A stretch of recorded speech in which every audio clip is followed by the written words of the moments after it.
Astros win today. 6-4 over the Rangers. Yusei Kikuchi was good again, was really good again. The Astros are now 2-0 in starts that Yusei Kikuchi has started. 2 runs, 4 hits, 5 1/3, walked 3, 8 Ks. Maybe not as dominant in this start as he was the Tampa start, but hey, he gave up 2 runs in that start too. If he's going 5 innings plus and giving up 2 runs, I'm very happy with what Yusei Kikuchi is giving you. And 2 starts in, I'm happy with what he's given the Astros. I think you have to be. I think that no matter what you thought of how much they gave up and what the price was to get him, he's exactly what the doctor ordered at a time when you needed him most, because now you're not trying to do the kind of things that you've been forced to do with your offense, bringing young guys up to try and fit into to give you a spark. You were relying on pitchers that had never been there before, that were like Jake Bloss, that were trying to do things that you weren't sure they were ever going to do. He's got the above average stuff. We knew that, and maybe already him getting with the law firm and talking to the guys within the organization to just change up his sequencing and the way he uses his pitches, he's been very, very effective. And I don't know, you could ask for a whole lot more for what they didn't have to offer and what they got out of it at the trade deadline. Yeah, I mean, jury's still out. Like, we're not grading things after 2 starts, but through 2 starts, I've really liked what I've seen from Yusei Kikuchi. He's far better than what I thought we would see through 2 starts. Let's hope he continues. I didn't see his pitch usage today. Watching it before he started the show, it looked pretty similar. I think he was using his slider more, but the Rangers also had some lefties in the lineup, where Tampa, I believe, used 9 righties. So you're going to throw some lefties in there where they weren't in the lineup against Tampa. Your pitch usage is going to be a little bit more, but it does still seem like an uptick in changeups, and it still seems like he has pretty much abandoned the curveball altogether. Yeah, and the other thing that's a positive in all of this is the fact that the lineup got better. I think the Rangers lineup, with what the Rays lost at the deadline too, was an upgrade. The Rangers upgrade over the Rays. He's still able to do what he did again today. And that's what you're going to face here for the stretch of time in August, where you're going to need him to continually do this kind of thing. Very encouraging after 2 starts in. Yeah, he's been good through 2. Now, the Rangers' offense is better than Tampa's. 4.22 runs a game. Tampa is at 3.96. They're 4th worst in all of baseball. So he has faced 2 below-average lineups. Texas much better than Tampa, but still happy with what he has given you.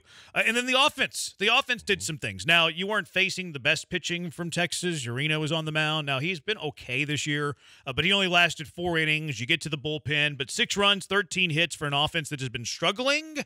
You take what you got offensively today. No doubt about it. And you know, this is, and again, I give you credit for this, because the best offensive lineup is having both Caratini and Diaz in the lineup right now, and it's paying dividends yet again, because 5 of those hits were between those 2 guys, your 2 catchers. Diaz at DH getting another 3-hit game, Caratini with 2 hits. That's big for a team that's right now struggling to find guys that can put the bat on the baseball. And then DeCenzo gets a lot of credit too, with going 0 for 4 last night, but 2 for 3 tonight, drew a walk, scored 2 runs. It's not, I don't think it's fair to him to believe that he can sustain that kind of productivity, but if he can be a guy that gets you a knock or 2 and does what kind of Joey Lopapito has done for you, that's great. Yeah, the lineup looks much deeper whenever you have Caratini in the lineup, and it also looks a little deeper when DeCenzo is in there. Now, a Singleton's still been good enough against righties to be in the lineup, but you look at today's lineup, and, you know, Tuve, Bregman, Jordan's your normal stuff. Yiner's in there. Pena's probably still a little bit too high, but Caratini, 2 hits. Myers, he hit the ball hard today. He had an 0 for 5, but he hit the ball hard like 3 different times. And then DeCenzo reaches 3 times, had 2 hits. Dubon had a couple of hits. Like, the lineup looks deeper when Caratini's in there. It looks a little bit deeper when DeCenzo's in there, too.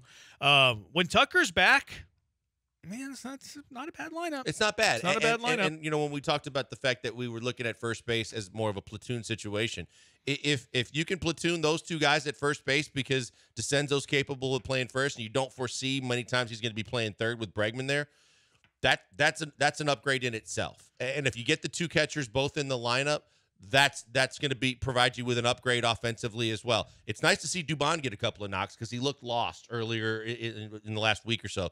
So, yeah, the big if is, when do you get Tucker back? Yeah, that was I mean, Berman was telling us what rival stations were doing earlier. Well, they had Dana Brown earlier. I mean, Dana Brown was hopeful that they get him back in August today. He said in August. But then Joe Espada said prior to the game that he's not sprinting yet. He's jogging but not sprinting. which, cool. Like, you can jog around the bases. You can jog to first base. Isn't it also when they say he's pain-free, but there's a reason why he's not sprinting yet? You would think that whether it's discomfort or some kind of bad feeling, that's the reason why you're not sprinting. Yeah, the only thing I can relate to that is a totally different injury. It was a beer league softball injury. Won a couple of championships in my day. I pulled my hammy a couple of times, and like you can walk around feeling totally fine, but then you run out in a full sprint and you feel it again. It's tight. You know what I mean? Sure. So like maybe there's something like that going on. Although it's not supposed to be a muscle strain, it's supposed to be a bone bruise. But I've never had a bone bruise, so no. But I wonder that if you're pain free, then that means you're not able to run. That's still a big hurdle to climb because you're going to obviously need him to do that. But I think you can be both. I think you can be pain-free and unable to sprint. Okay. I think the pain, you probably feel the pain maybe when you're sprinting. But from the level of encouragement of saying, well, that's a great update, but at the same time, if he's not running yet, then you can't see a time in the next week or so when he's back. I don't need him to sprint. But you're going to need him to run the bases. He doesn't need a sprint.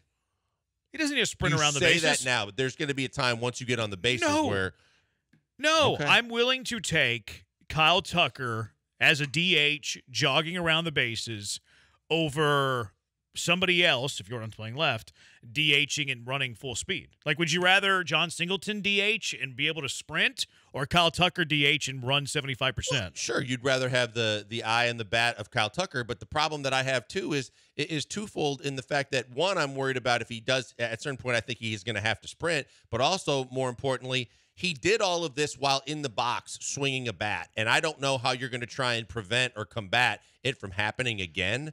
And the last thing I want to do is, if we're doing what you said and just you need him, you'd rather have him than Singleton.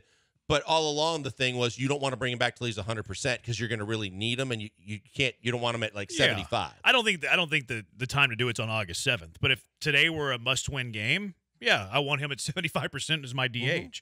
Not on August 7th, because you're right. You do need to get him as close to full strength as you can.